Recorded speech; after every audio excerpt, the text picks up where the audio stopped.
சிவாய நம. நான் உங்கள் கருவண்டு. இன்றைக்கி நம்ம பார்க்க போகிறது என்ன, எப்போவுமே கடன் இல்லாமல் இருக்கிறது அப்படிங்கிறது பார்க்க போகிறோம். ஒரு சின்ன பரிகாரத்தை பார்க்க போகிறோங்க. கடன் இல்லாமல் வாழ்க்கை அமையணும் அப்படின்னு வேண்டிக்கிட்டு ஒரு 11 ரூபா ஒரு காணிக்கை எடுத்து வச்சுக்கோங்க. அதன் மூலிமா ஒரு சின்ன ஒரு பரிகாரம் செய்ய போகிறோம். இப்போ செவ்வாய்க்கிழமைக்கு செவ்வாய் ஓரையில் வந்துங்க முருகர் படத்துக்கு மஞ்சள் பூ, பொட்டு பூ இதெல்லாம் வச்சு ஒரு செவ்வரளி மாலை போடுங்க. மாலை போட்டு ஒரு சின்ன அகல்விளக்கு எடுத்து அதில் ஒரு நெய் விளக்கு ஏற்றிக்கிங்க. நெய் விளக்கு ஏற்றிட்டு ஒரு சிகப்பு துணி எடுத்து அதில் 11 ரூபா காணிக்கையாக முடிஞ்சு சாமி படத்துக்கு முன்னாடி வச்சுருங்க. படத்துக்கு முன்னாடி வச்சுட்டு நம்ம கோயிலுக்கு போய், அதாவது முருகர் கோயிலுக்கு போய் ஒரு 6 வாரம் செவ்வாய்க்கிழமை போய் யார்கிட்ட கடன் வாங்கணுமோ அவங்க பேருக்கு அர்ச்சனை பண்ணுங்கள். என்னடா கடன்காரன் பேருக்கு அர்ச்சனை பண்ணுறதுன்னு நினைக்காதீங்க. அவங்க பேருக்கு ஒரு அர்ச்சனை பண்ணுங்கள்.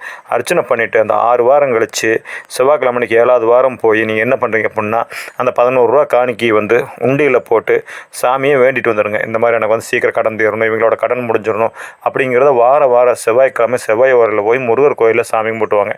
முருகர் கோயிலில் போய் சாமி கும்பிட்டு அந்த காணிக்கை செலுத்தினாவே முருகர் பாதி கடன் நம்ம கடனை அடைக்கிறதுக்கு ரெடி ஆகிடுவார். அப்போ அதனால் நம்மக்கிட்ட காசு பணம் நல்லா சேருங்க. செவ்வாய் அப்படிங்கிறது மங்களகாரன். அந்த அன்னைக்கு காசு சேருங்க.